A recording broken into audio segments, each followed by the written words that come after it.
ఎవరికైనా ఏదైనా శుభం కలిగితే ఆ శుభానికి కారణం ఎవరు అంటే శంకరుడే. నేను చెప్పట్లేదు ఈ మాట, శాస్త్రములు చెప్పే. శుభములన్నీ కుప్పలు తెప్పలుగా ఆయన పాదముల దగ్గర పడి ఉంటాయిట. ఆయన అనుగ్రహించాడు అనుకోండి, ఓసారి ఇలా అంటాడు అంటే అది ఎగిరి వెళ్ళి ఇంటికి తోరణంగా పట్టుకుంటాడు. అందుకే ఒక గడుసు కవి ఒక మాట అన్నాడు, నేను ఓ పువ్వు పట్టుకొచ్చి మీ పాదాల మీద వేశాను అనుకోండి, నేను వేసినది ఇది పువ్వు, మీ పాదముల మీద ఉన్నది ఇది పువ్వు. నేను ఒక పువ్వు పట్టుకెళ్ళి మల్లికార్జున లింగం మీద వేశాను అనుకోండి, పరమ ప్రేమతో వేశాను అనుకోండి, ఆ పువ్వు ఓ ఏడాది తర్వాత నా ఇంటి మనవడు. నేను ప్రేమతో వేసిన పువ్వు 2 ఏళ్ల తర్వాత నా ఇంట్లో మనవరాలు.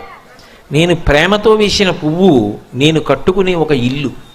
నేను వేసిన పువ్వు నాలో కలిగేటటువంటి భక్తి. నేను వేసిన పువ్వు ఏ వయస్సులో నాకు రావాలో